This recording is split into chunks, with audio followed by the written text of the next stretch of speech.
Hello, welcome to the channel. If you enjoy this kind of historical storytelling, don't forget to like, comment, and subscribe. Thank you for listening. How does a city begin to fear a man it has never seen? At what point does rumor become terror? Was Jack the Ripper a single killer, or the reflection of everything we refuse to face? And what does it mean to hunt someone who leaves no face, no voice, no past behind?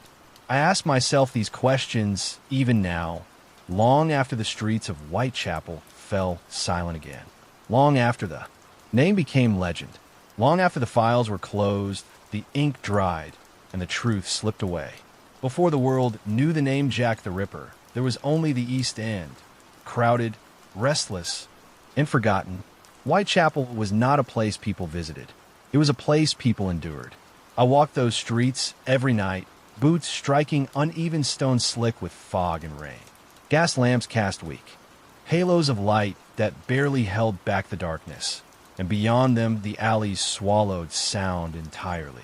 Poverty lived here openly. Desperation breathed from every doorway. People slept 10 to a room, sometimes more, sometimes less, sometimes not at all. This was where I worked. This was where I hunted. I was not chasing a monster at first. None of us were. The early reports did not speak of legend or madness.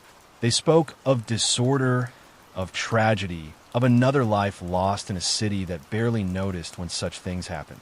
Death was common here through illness, hunger, cold, and violence that had no name and no pattern. That was the first mistake. We assumed this was ordinary. The pressure on the force was constant even before the killings began. Too few men, too many streets, too many people who trusted no one in uniform. Every night was a balance between order and collapse, and we stood in the middle pretending control was something solid. Then came a first case that refused to stay quiet. I remember the way the report sat on my desk, heavier than paper should feel. Something about it resisted being filed away. There were details that didn't fit, absences that spoke louder than facts. A sense, quiet but persistent, that this was not random. I told myself not to jump to conclusions. That was the second mistake. Whitechapel had always been watched from a distance, judged, but never understood. When violence occurred here, it was blamed on the streets themselves, as if bricks and fog could commit crimes. That thinking made it easier for everyone else to look away. But I couldn't. As more reports came in, a pattern began to form. Not in what was obvious, but in what was repeated. The locations, the timing, the confidence. Whoever was responsible was not rushing. He was not panicking. He was choosing, and choice changes everything. I began walking the routes myself, mapping the streets not on paper, but in my head. I traced the paths between lodging houses, markets, narrow courts where sound vanished, and witnesses became uncertain. I learned which lamps flickered, which corners were always dark, which doors were never truly locked. The killer knew these things too. That realization settled uneasily in my chest. This was not an outsider passing through. This was someone who belonged to Whitechapel as much as misery did. Someone invisible because everyone here already lived unseen. Fear crept in quietly. It started with whispers in public houses with women walking. Faster at night, with doors barred earlier than usual. The newspapers began to notice, then exaggerate. Headlines sharpened. Words like fiend and madman appeared where facts should have been. We were losing control of the story. I attended meetings where officials spoke carefully, choosing language that reassured rather than revealed. They wanted calm. They wanted silence. They wanted time. Time was exactly what the killer had. I questioned witnesses who had seen nothing clearly and suspects who were guilty of nothing except poverty. Every interview felt like chasing smoke. No matter how closely I looked, there was nothing solid to hold. Yet the sense of being watched grew stronger. Whitechapel at night changed. Sounds carried differently. Footsteps echoed. Longer. Every shadow felt intentional. People stopped meeting each other's eyes, as if recognition itself might invite danger. And through it all, the killings continued. Not loudly, not chaotically, but deliberately. I began to understand something terrifying. This was not just murder, It was communication. Each crime spoke to us, mocking our efforts, exposing our limits. The killer was not running from the law. He was moving within its blind spots, exploiting every weakness we had denied. The newspapers named him before we ever did. Jack the Ripper. The name spread faster than any description. It gave fear a shape, a voice, a presence. Suddenly, Whitechapel was no longer just dangerous. It was hunted ground. And so was I. Once the name existed, everything changed. The public demanded answers we did not have. Letters arrived, some taunts, some confessions, most lies. Every scrap of paper felt like a potential breakthrough and a probable deception. Sleep became rare. I replayed scenes in my mind, searching for what I had missed. A glance held too long, a sound ignored, a decision delayed. The hunt had become personal, though I could not yet explain why. Perhaps because I sensed the truth too early. This man was not careless. He was not impulsive. And he was not finished. Whitechapel was holding its breath. And somewhere in its narrow streets, the man I would chase and fail to catch was already planning his next move. Once the name existed, nothing felt the same. Whitechapel did not wake up one morning and decide to be afraid. Fear settled in slowly, like soot on brick, like fog in the lungs. It crept into routine. It altered habits. It changed the way people listened for footsteps behind them. And it changed the way I worked. I was no longer chasing isolated incidents. I was chasing continuity, meaning, intention. Every report that crossed my desk felt heavier now, not because of what it said, but because of what it might connect to. Patterns became my obsession. I spread maps across the table, marking locations with charcoal until the paper darkened beneath my hands. Streets I had walked for years suddenly rearranged themselves in my mind. What once felt random began to align into something deliberate, almost orderly. The killer moved with purpose. He chose places where sound died quickly, where escape routes multiplied, where witnesses could be present and absent at the same time. He did not linger where he did not belong. He vanished into crowds that barely noticed him. That realization unsettled me more than any rumor ever could. This man knew Whitechapel better than we did, or at least he understood it differently. Where we saw chaos, he saw opportunity. Where we saw poverty, he saw cover. My first true suspect emerged not from evidence, but from logic. He was a local man, middle-aged, known to drink heavily, known to wander late at night, known to argue with women in public. He fit the shape of our fear neatly enough that no one questioned it. I questioned him anyway. He sat across from me under weak lamplight, hands trembling, slightly, eyes darting toward the door as if escape were already rehearsed. He denied everything, clumsily at first, then with growing anger. He swore he had nothing to hide, yet everything about him felt exposed. I wanted him to be the one. That was the third mistake. When you hunt a shadow long enough, you begin to hope it will take a shape you recognize. Guilt becomes comforting when uncertainty has worn you thin. I pushed harder than I should have, asked questions I could not support, pressed where evidence did not exist. He broke, not because he was guilty, but because he was afraid. When we released him days later, the damage was done. The public learned of the arrest, then of the release. Confidence in us eroded quietly, like stone eaten away by rain.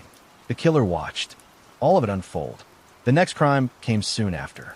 Not louder, not messier, just closer. Closer to areas we patrolled. Closer to streets we believed we controlled. It felt intentional, as though he were testing us, measuring our reach and finding it lacking. I walked those streets myself afterward, replaying the timeline again and again. I stood where witnesses claimed to have. Heard footsteps. I counted the seconds between corners. I imagined his pace, his breathing, the way he might pause to listen. Nothing matched perfectly. Every lead collapsed under scrutiny. Witnesses contradicted themselves. Descriptions shifted with retelling. What one man swore was a tall figure became average height by morning. A dark coat turned light. All had disappeared interiorly. Memory bent under fear.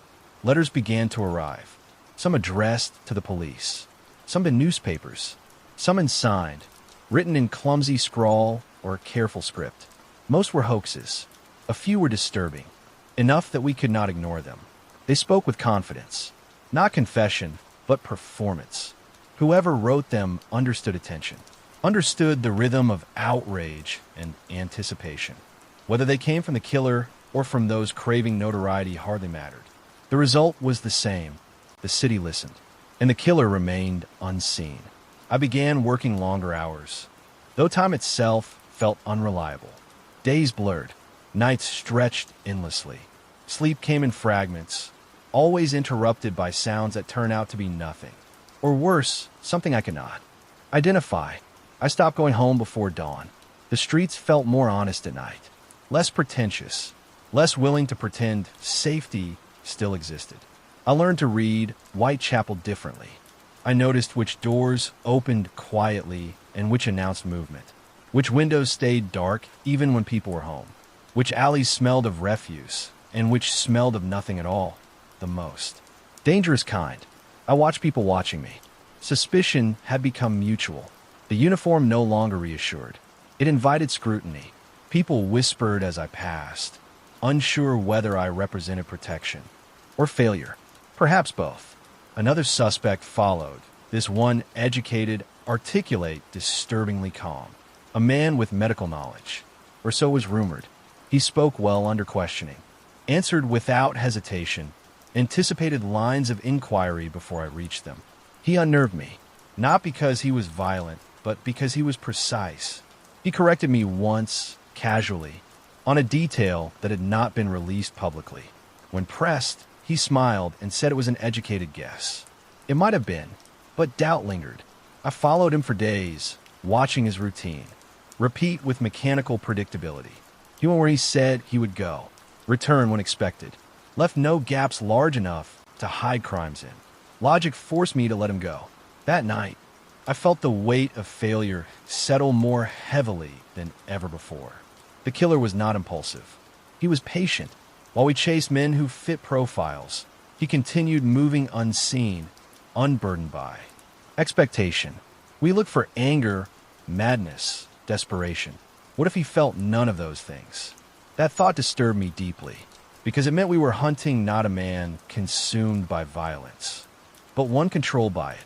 Someone who planned carefully, waited deliberately, and understood exactly how limited our reach was. Pressure mounted from above. Meetings grew tense. Words like embarrassment and international attention were spoken in low voices. We were urged to show progress, to reassure, to appear decisive. Appearances mattered more than truth. I was ordered to narrow my focus, to prioritize suspects who could be easily explained to the public, to reduce uncertainty, even if it meant ignoring complexity. I nodded. I did not agree. By then, I had begun to suspect that the truth would not arrive neatly, that it would resist closure, that it might never come at all. The killer had become something else entirely. Not just a man, but a gap, a failure in our systems, a reflection of what we refused to see about the city, about ourselves. And I was walking deeper into that gap with every step. I thought I was closing in. In reality, I was already being led away. By the time autumn settled fully over Whitechapel, I had stopped counting the nights. Sleep no longer came in hours, only in brief collapses between one fear and the next. Every morning felt like him.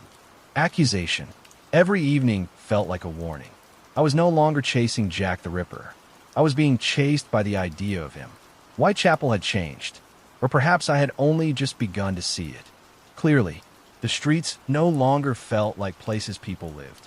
They felt like corridors through which misery flowed endlessly. Gas lamps flickered not to illuminate, but to remind us how much darkness remained untouched. Faces passed me every day, workers, women, children, but none of them stayed in my mind. What stayed were the silences, the moments when a conversation stopped because I walked too close, the way doors closed softly, not to keep the cold out, but to keep hope from escaping. I told myself this was progress, awareness, vigilance. In truth, it was fear learning how to walk. The police spoke often, loudly, and confidently. Arrests were whispered about. Suspects paraded through stations. Statements were read to newspapers. But I saw the truth in the spaces between there. Words, they were lost. And worse, they were afraid to admit it. I began attending inquests, not as an official, but as a witness without a name. I listened as men with authority described events they barely understood. They used precise language to cover imprecise thoughts. Each time, I felt the same tightening in my chest. Jack was not careless. He was not impulsive. And he was not afraid of them. That terrified me more than anything else. I spent hours studying the letters attributed to him. Some dismissed them as hoaxes. Others clung to them as proof of genius or madness. To me, they were something else entirely. They were mirrors, not of Jack, but of us. Every word dripped with mockery, not toward the victims, but toward the system meant to stop him. He wasn't hiding. He was performing. And London, unwittingly, was his audience. The more I read, the more I understood something unsettling. Jack did not need to escape. He only needed us to chase the wrong version of him. I walked Whitechapel at night, alone, because I needed to feel what he felt, or at least what I imagined he felt. The cold air, the way footsteps echoed differently depending on the alley, the way one could disappear simply by turning a corner at the right moment. I tested routes, timed distances, watched shadows, and slowly, something awful occurred to me. The killer did not move like a stranger. He moved like someone who belonged. He knew which streets were watched and which were ignored. He knew when the patrols grew lazy, when fatigue softened their vigilance. He knew how noise traveled, and more importantly, how silence did. I began suspecting everyone. The butcher with steady hands. The clerk who avoided eye contact too carefully. The man who smiled too quickly when the topic arose. Each suspicion burned brightly for a moment, then collapsed under its own weight. Paranoia, I learned, is exhausting. The newspapers made everything worse. Every headline screamed certainty where none existed. Every illustration turned fear into spectacle. Jack was no longer a man. He was a myth, and myths do not get caught. People stopped whispering his name. They didn't need to. It lingered in the air like smoke after a fire. One evening, as rain soaked through my coat and pooled on my feet, I realized something that felt like defeat taking its first breath. I was not thinking like a hunter anymore. I was thinking like prey. I flinched at sudden sounds. I chose my steps carefully. I memorized faces not out of curiosity, but survival. Jack had inverted the city's instincts. We were no longer looking outward. We were folding inward, shrinking, hoping to be overlooked. That was his true power. Not violence, but transformation. I tried to reason with myself. I built profiles. I constructed patterns. I told myself that no man could act forever without error. That time itself would betray him. But time did not betray Jack. Time betrayed us. Weeks passed, then more. Each night that ended without resolution felt heavier than the last. Not relief, failure. A sense that we were being granted mercy rather than justice.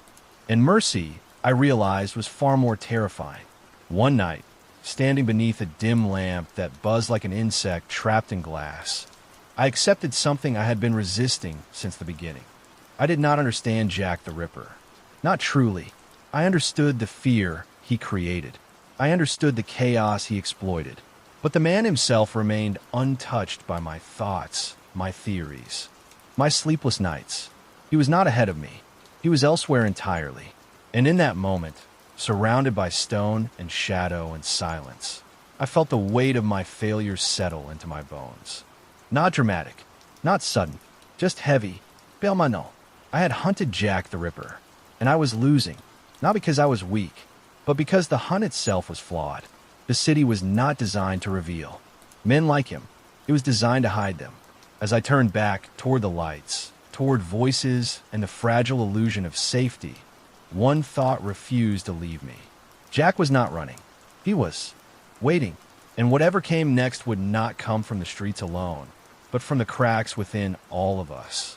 By the time winter began to press its weight against London, I realized something had shifted, not in the streets, but inside me. Fear had matured. It was no longer loud or frantic. It had become methodical, patient, almost disciplined. Just like the man I was hunting, Whitechapel had learned how to endure terror. That was its tragedy. Shops opened each morning. Markets filled with voices. Children ran through streets that newspapers insisted were cursed. Life continued, not because people felt safe, but because stopping would have meant surrender. And yet, beneath that fragile routine, the city trembled. You could hear it in the way people spoke more softly at night, in how footsteps quickened after sunset, in how strangers studied one another a second too long. I was no longer satisfied with reports and statements. I needed to understand movement. I needed to understand how a man could strike and vanish without tearing the fabric of the city around him. So I began reconstructing nights, not the events, but the hours between them. I walked the routes again and again, not as an investigator, but as a body moving through space.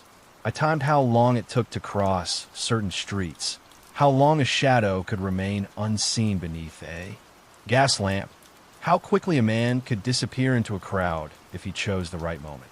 Slowly, a pattern emerged, not of places but of opportunities. Jack did not exploit darkness alone. He exploited indifference. There were moments when the city simply stopped paying attention, when exhaustion dulled vigilance, when routine replaced suspicion. Those were his windows, and once I saw them, I couldn't unsee them. The police believed visibility was their ally. More patrols, more lanterns, more men on the streets.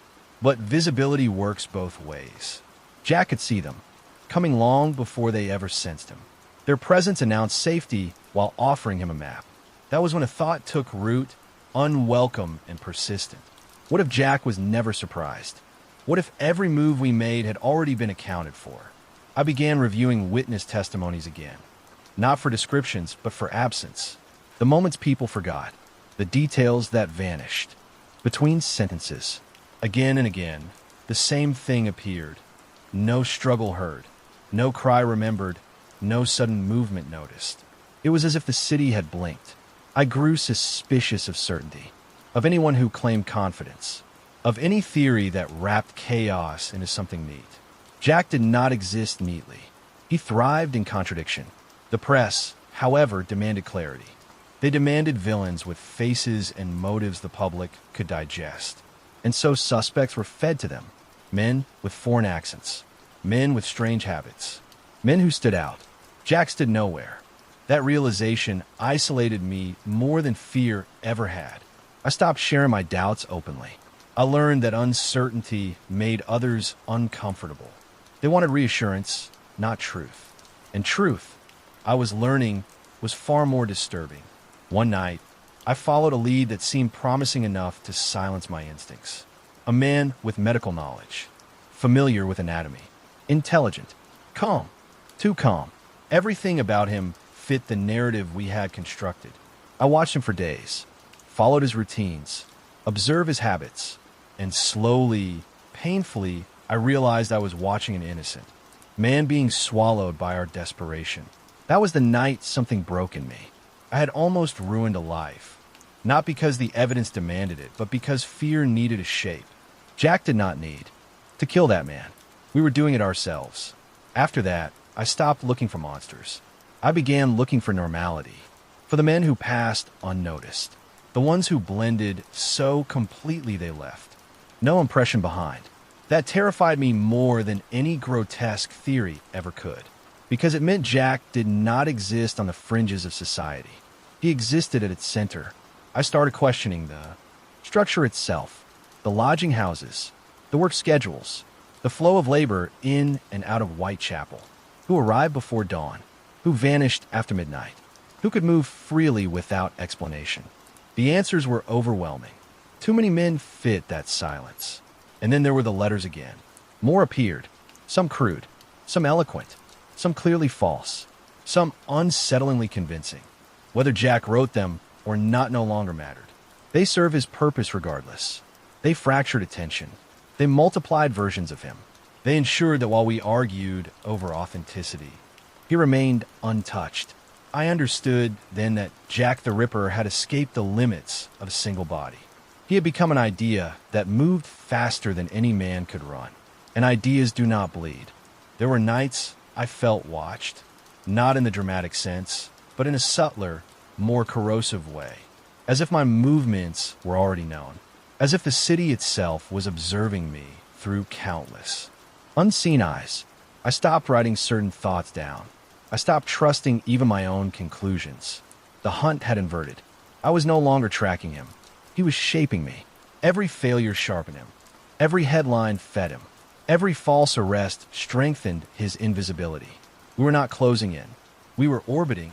One evening, as fog rolled in thick enough to erase entire streets, I stood still and listened, not for footsteps, but for absence, for the sound of a city holding its breath. And I understood something with horrifying clarity. Jack did not need to hide forever. He only needed to outlast our courage. Public pressure mounted. Officials demanded results. Quietly, priorities shifted. The language changed. Containment, stability, moving forward. The hunt was becoming an embarrassment. An open wound the city wanted covered, not healed. I felt the first true taste of defeat then. Not because Jack had won, but because the will to chase him was fading. And when the hunt loses its will, the hunted becomes immortal. I went home that night, knowing something I had never dared to admit before. Even if Jack stood in front of me, I was no longer sure the city would want me to see him. By the time I realized I was standing closest to the truth, it was already slipping through my fingers. The city felt different then. Not quieter. Quieter would have meant peace, but restrained, like a man clenching his jaw so tightly that his teeth might crack. Whitechapel was tired of being afraid. And when fear grows old, it becomes dangerous in a new way. It begins to bargain. I had narrowed my focus, not to a name, not even to a face, but to a rhythm. The killings, the letters, the silences between them all moved according to a pulse that was no longer random. Jack did not act when he wished. He acted when the city allowed him to. That understanding changed everything. I stopped asking who Jack was and began asking when he was possible. Which nights thinned the streets just enough? Which hours dulled attention? Which moments collapsed order into confusion? Patterns emerged, not sharp, not obvious, but undeniable. There was a stretch of time, brief and fragile, when I felt certainty for the first time.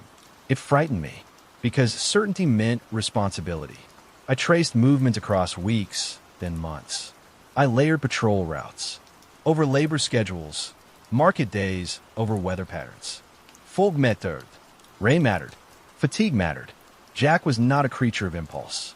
He was a reader of circumstances, a man who waited. And waiting, I learned, was his greatest weapon. I followed a trail that did not lead to a man, but to a position. Someone who existed at a crossroads of anonymity and access. Someone who could move between social spaces without friction. Someone neither noticed nor remembered.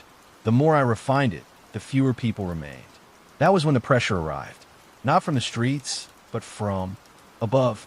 I was warned gently at first, advised to redirect my efforts, to avoid conclusions that might inflame tensions. I was told that speculation could be as dangerous as ignorance, that certain lines of thought were inconvenient. I understood what they meant. Jack the Ripper was no longer just a killer. He was a liability. London's reputation trembled beneath his shadow. Trade suffered. Confidence eroded. The city wanted resolution, not truth. Closure, not justice. And closure could be manufactured. I felt myself being steered. That was when I knew I was close. Because when truth approaches power, power reacts. I pressed on anyway, quietly, alone. I stopped sharing my progress. I trusted no one fully, not out of arrogance, but necessity. The closer I came, the less room there was for error. An error, I sensed, would not be forgiven. There was one night I remember with absolute clarity. Not because something happened, but because nothing did. The conditions were perfect. Too perfect. Fog thick enough to soften outlines. Streets busy enough to mask movement. Patrols stretched thin. Everything aligned.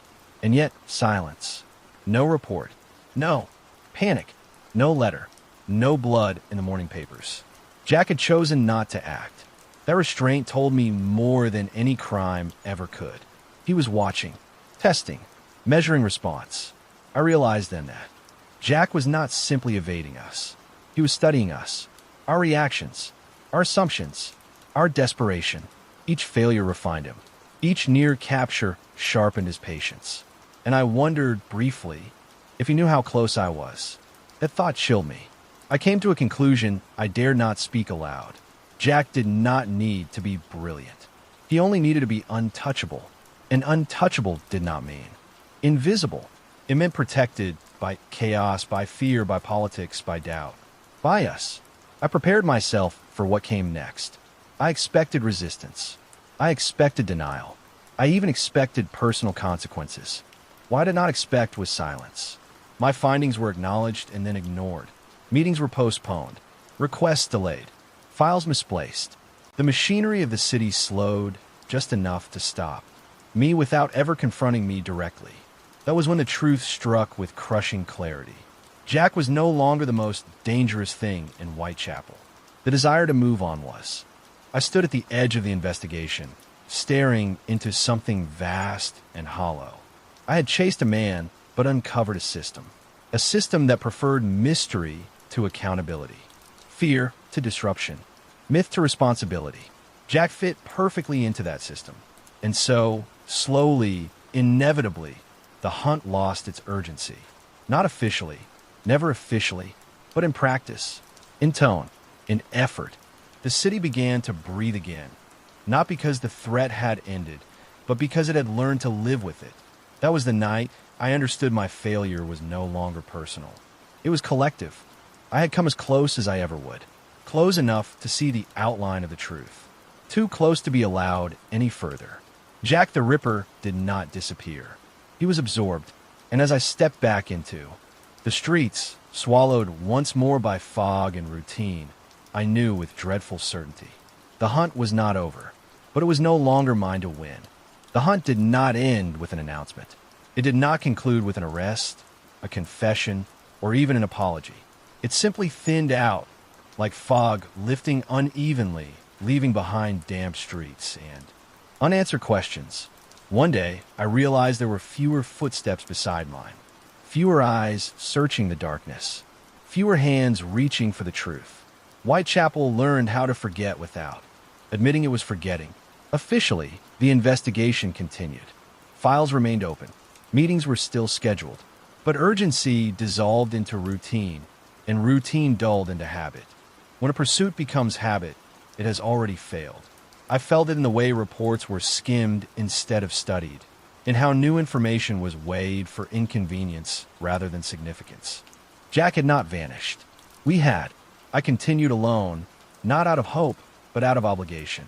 I owed something to the dead, even if the city did not. I owed something to myself, even as certainty drained away. I walked the streets at hours no one else bothered with anymore. I listened to the city breathe, slow, exhausted, resigned. People stopped asking me questions. They stopped stopping me. In the street, fear no longer needed answers. It had learned how to coexist with uncertainty. The name Jack the Ripper still circulated, but now it carried a different weight. Less terror, more distance, like a storm that had passed just far enough away to be remembered, but not felt. That change unsettled me more than panic ever had. Because panic demands action. Acceptance demands nothing. The letters slowed. Or perhaps we simply stopped caring which were real. Authenticity lost its importance once resolution seemed impossible. Every new message was greeted with a shrug, a sigh, a weary glance. Jack's voice, real or imagined, was losing its power. I wondered if he sensed it, if he felt the audience drifting. There were nights when I believed he was gone, that he had moved on, changed, aged, or died quietly somewhere beyond the reach of our obsession. Those nights were merciful. They never lasted. Every so often, something would surface, a rumor, a coincidence, a shadow that felt too deliberate, and the fear would return, brief but sharp, like a memory refusing to fade. Jack was no longer active, perhaps, but he was not resolved, and unresolved things rot. I revisited my notes, my maps, my timelines. I looked at them as if they belonged to another man. The logic still held, the patterns still whispered, but without momentum, without collective will, they were only ghosts of effort. I realized then that investigations do not fail because of a lack of intelligence. They fail because of exhaustion. The city was exhausted, and I was exhausted with it. I began to notice how often people spoke of Jack in the past tense, even though no one could say for certain that it was over. Language shifted subtly. Headlines softened. Conversations moved on. New fears replaced old ones. Life, relentless and indifferent, reclaimed attention. Jack was becoming history while still unresolved. That was his final triumph. I felt anger, then bitterness, then something colder. A quiet grief, not just for the victims, but for the truth itself. Truth had been pursued, cornered, and then abandoned because it asked. Too much. I thought often about what Jack had wanted. Fame? Control? Chaos? Perhaps none of those. Perhaps all of them. Or perhaps he wanted only to prove something, that a single man, moving carefully, could expose the fragility of an entire system. If that was his aim, he had succeeded. I stopped expecting justice. I stopped expecting answers. I began to expect silence. And silence never disappointed. There were moments I caught myself scanning faces out of habit. A man passing me on the street. A figure pausing too long beneath a lamp. Each time, I felt a familiar tightening, followed by resignation. The city had taught me a cruel lesson. Suspicion without power is just fear. And fear, when left unattended, turns inward. I carried the hunt with me, even as it dissolved around me. It shaped how I listened, how I watched, how I trusted. Jack no longer needed to exist for his presence to remain. He had changed the way I moved through the world. That realization hurt more than failure, because it meant he had not only escaped us, he had altered us. As months passed, the streets grew louder again. Laughter returned, cautiously at first, then without apology. Markets thrived. Nights reclaimed their music. Life surged forward, eager to forget what it had endured. Only a few of us remembered fully, and fewer still spoke. I understood then that the hunt was over, not because it had ended, but because it had lost its shape. Jack the Ripper had crossed from reality into legend, and legends are immune to handcuffs. I stood one evening at the edge of Whitechapel, watching the fog thin into nothing, and felt a strange calm. Not peace, not relief, finality. I had hunted Jack the Ripper. I had followed him as far as the city would allow, and now he belonged to memory, speculation, and myth, places no investigator can reach. What remained was not a killer. It was a scar, and scars, I had learned, do not vanish. They fade, they tighten, they remind. Time did not heal what Whitechapel had carved into me. It merely dulled the edges enough for the wound to remain unnoticed by others. Years passed, yet the hunt stayed where it had always been, just behind my eyes, waiting for silence. I left the streets eventually, not because I wanted to, but because there was nothing left to do there. The city had moved on with a determination that felt almost cruel. New faces replaced old ones. New fears demanded attention. Jack the Ripper became a reference, a cautionary tale, a phrase spoken, with distance rather than dread. For everyone else, he was history. For me, he was unfinished. I tried to live normally. I tried to accept that some questions do not belong to the living. But the habits never left me. I still mapped rooms unconsciously, still noted exits, still measured time by footsteps rather than clocks. The hunt had trained my mind in ways that refused to loosen their grip. I often wondered what Jack had become, if he had become anything at all. Perhaps he had aged into invisibility, folded into routine, died unnoticed like so many others. Perhaps he lived long enough to hear himself transformed into legend, smiling quietly at the thought. Or perhaps there was no after. That possibility haunted me most. That Jack the Ripper was not a man who ended, but a moment that occurred, and then dispersed, leaving only consequence behind. People asked me, occasionally, what it was like. They wanted stories, drama, closure. I gave them fragments instead. The fog, the waiting, the exhaustion. I never gave them answers. Not because I withheld them, but because I did not possess them. They were always disappointed. I learned then that people do not truly want truth. They want endings. And endings, I had learned, are a luxury history rarely provides. There were nights when memory returned with brutal clarity. The sound of distant footsteps, the hum of gas lamps, the weight of certainty just before it collapses. In those moments, I felt closer to Jack than I ever had during the hunt itself. Not in understanding, but in permanence. He had become part of me. I carried his absence like a shadow that lengthened with age. Every unsolved crime whispered his name. Every failure echoed his lesson. Systems break quietly, and when they do, individuals are left holding the silence. I stopped reading new theories, new suspects, new claims of revelation. Each promised what the last could not deliver. I recognized the hunger behind them. I had felt it myself. It never ends well. What I understood, finally, was that Jack the Ripper did not win because he was clever or cruel. He won because he exposed something we were not ready to confront.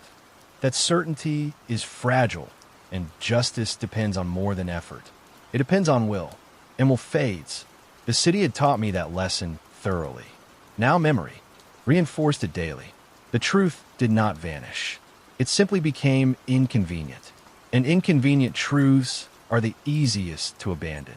As I grew older, my role shifted.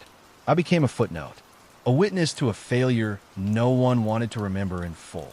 The past softened around the edges, reshaped by retelling, mythologized until it felt safer than reality. Jack became a story people, consumed. I remained a man who had failed to stop one. There was a strange peace in admitting that. Not resignation, but clarity. I stopped measuring my worth by an ending that never came. I stopped waiting for vindication. What remained was acceptance, hard-earned and imperfect. Yet even acceptance had limits. Because some nights, when the world grew quiet enough, I could still feel the hunt stirring, not as urgency, not as fear, as recognition. Jack the Ripper was never truly about one man. He was about what happens when darkness meets opportunity and finds no resistance strong, enough to stop it in time.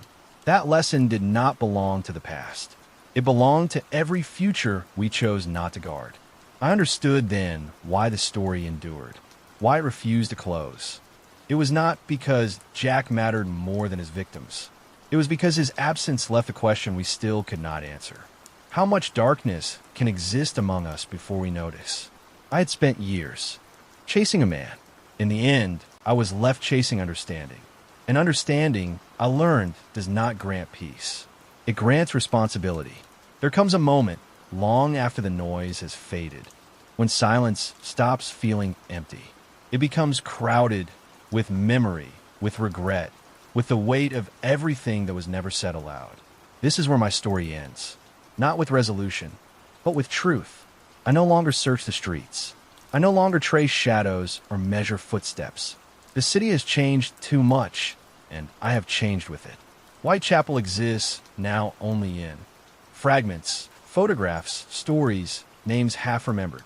The fog that once swallowed entire nights has lifted, replaced by a different kind of forgetting. But forgetting is not the same as healing. Jack the Ripper never returned, or perhaps he never left. History does not record his final act, his final breath, or his final thought. It only records our failure to name him, to hold him, to finish what we began. And in that failure, something else was born. A legend. Legends are comforting in their distance. They turn pain into narrative, fear into fascination. They allow us to look back without feeling responsible. Jack the Ripper became one of those legends, polished by time, stripped of consequence, transformed into an idea people could examine safely. But I remember the cost. I remember the nights when the city held its breath. I remember the exhaustion etched into faces that never appeared in books. I remember how quickly certainty collapsed when it mattered most. Those memories do not belong to legend. They belong to reality. And reality is less forgiving. I have been asked more than once whether I regret the hunt, whether I wish I had done something differently. The answer is complicated.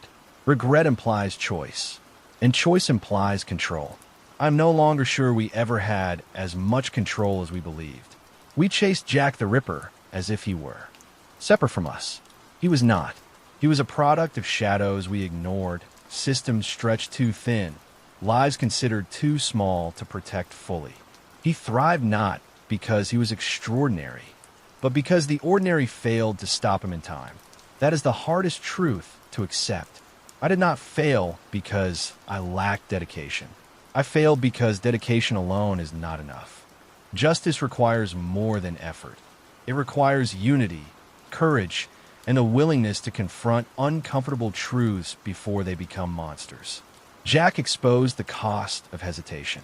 If there is any lesson left in his absence, it is this: evil does not always announce itself with drama. Sometimes it arrives quietly, patiently, and waits for permission. We gave it that permission. I carry no illusions now. There will be other names, other stories, other failures wrapped in mystery. History will repeat itself, not because we forget, but because we remember incorrectly. We look for villains instead of vulnerabilities, faces instead of fractures. I hunted Jack the Ripper, believing that capturing him would end the fear. I was wrong. Fear does not end when a man is caught. It ends when a society refuses to let darkness hide comfortably among it. Jack the Ripper was never just a man I failed to catch. He was a mirror held up to a city and to all of us who believed order was stronger than it truly was. This is not a confession of defeat. It is an acknowledgement of reality. Some hunts do not end with victory. They end with understanding. And understanding, once earned, cannot be unlearned. So I leave this story where it belongs. Not with an answer, but with a warning. Not with closure, but with memory. I hunted Jack the Ripper, and I failed. But failure, too, deserves to be remembered.